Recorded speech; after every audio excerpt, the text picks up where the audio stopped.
दोस्तों नमस्कार। आज की कहानी है सास की सज़ा ननद को क्यों। तो कहानी शुरू करने से पहले जो भी चैनल पर पहली बार आए हैं चैनल को सब्सक्राइब करें और ऑल का आइकन जरूर प्रेस करें ताकि हमारी आने वाली सभी कहानियाँ आप तक सबसे पहले पहुँचें। तो चलिए शुरू करते हैं आज की एक नई कहानी। निशा की सास ललिता ने क्रोध में आकर निशा का ससुराल से बहिष्कार कर दिया। निशा के जेठ व जेठानी ने आग में घी डालने का काम किया। जेठानी ने बात को और अधिक तूल देते हुए कहा, माँ जी देख लिए बड़े घर की बेटी के तेवर, ले गई ना आपके बेटे को भी भड़काकर। बड़ी जेठानी हमेशा से ही ललिता जी की लाडली थी और वह इसका भरपूर फायदा भी उठाती थी। वास्तव में यह मसला करीबन 4 साल पुराना है, जब निशा की शादी सुनील से हुई थी।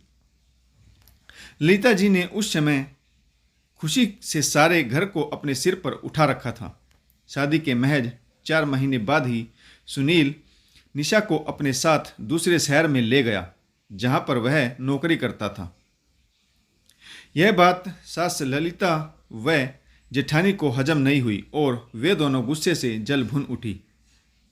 गुस्से में ललिता जी ने यह फरमान सुना डाला कि निशा दूसरे शहर में अपनी मर्जी से गई है तो वह अपनी परेशानियों से खुद ही लड़ेगी, कोई भी उनकी सहायता करने नहीं जाएगा।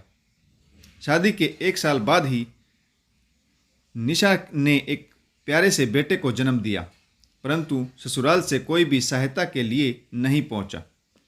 निशा ने सब कुछ अकेले ही संभाला और साथ ही उसने एक प्राइवेट नौकरी भी ढूंढ ली थी, क्योंकि शहर में अकेले पति की तनख्वाह से गुजारा होना अब मुश्किल हो गया था।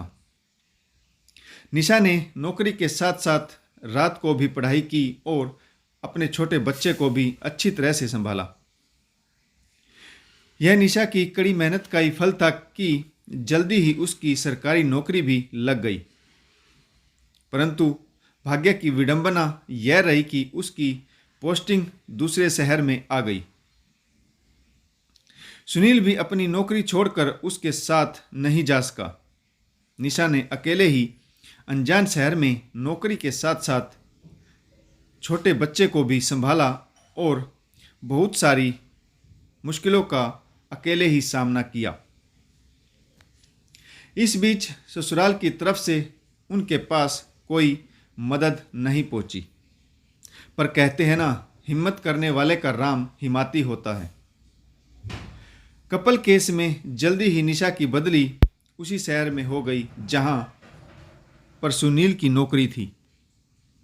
इस तरह से एक बार फिर गृहस्थी अच्छे से संभल गई।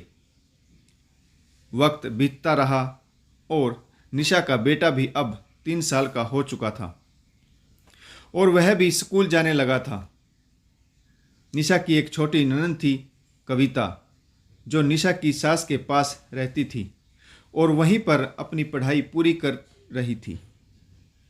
कविता अब कॉलेज पास कर चुकी थी। निशा की सास ने उसके लिए भी रिश्ता देख लिया था। लड़का अच्छे घर का था, इसलिए शादी भी अच्छे तरीके से ही करनी थी। सुनील को अपने गांव के एक व्यक्ति से पता चला कि उसकी मां ललिता की हालत बहुत खराब है और उसकी बहन शादी के लायक हो चुकी है और अब उसका रिश्ता तय कर दिया गया है, परंतु घर में कुछ उलझन है। जब सुनील ने यह बात आकर निशा को बताई तो उसने अपनी नंद कविता को फ़ोन किया। उसने बताया कि माँ की तबीयत आज अब बहुत खराब रहने लगी है। कविता ने बताया कि माँ को उसकी शादी की चिंता खाई जा रही है, क्योंकि बड़े भाई भाभी ने तो हाथ खड़े कर दिए हैं। माँ के पास इतना पैसा नहीं है कि वह मेरी शादी धूमधाम से कर सके, इसलिए हो सकता है कि हाथ आया अच्छा खासा रिश्ता भी टूट जाए। माँ को दिन रात बस यही चिंता सताती है। फ़ोन कट करने के बाद निशा के मन में उलझनों का बवंडर था।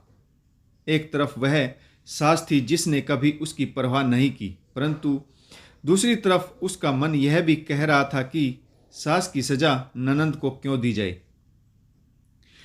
सुनील भी कविता का भाई है और उसकी बहन की खुशियों का ध्यान रखना भाई भाभी की जिम्मेदारी है। आज सारा दिन निशा यही सोचती रही कि क्या किया जाए, सहायता की जाए या नहीं। एक जिम्मेदार बहू का फर्ज निभाते हुए अपने ससुराल फ़ोन किया, अपनी सास से बात की। माँ जी, पिछले गिले शिकवे सब भूल जाइए और कविता की शादी की फिक्र मत करिए।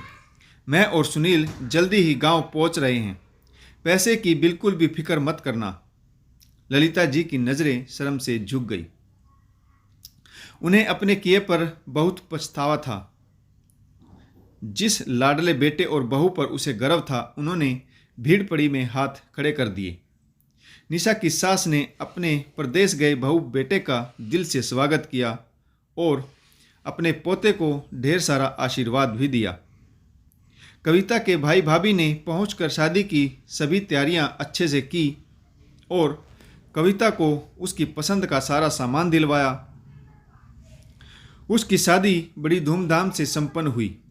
ललिता जी ने अपनी बहू बेटे का आभार व्यक्त किया और निशा ने कहा, ऐसा मत कहिए माँ जी, यह तो हमारा फर्ज था। ऐसी घड़ी में अपने ही तो साथ देते हैं। आशा करता हूँ आपको यह कहानी ज़रूर पसंद आई होगी। कहानी पढ़ने के लिए आप सभी का बहुत बहुत धन्यवाद। अगर आपको कहानी अच्छी लगे तो एक छोटा सा कमेंट ज़रूर करिएगा।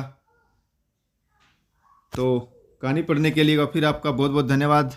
जय हिंद, वंदे मातरम, भारत माता की जय। जय जवान, जय किसान।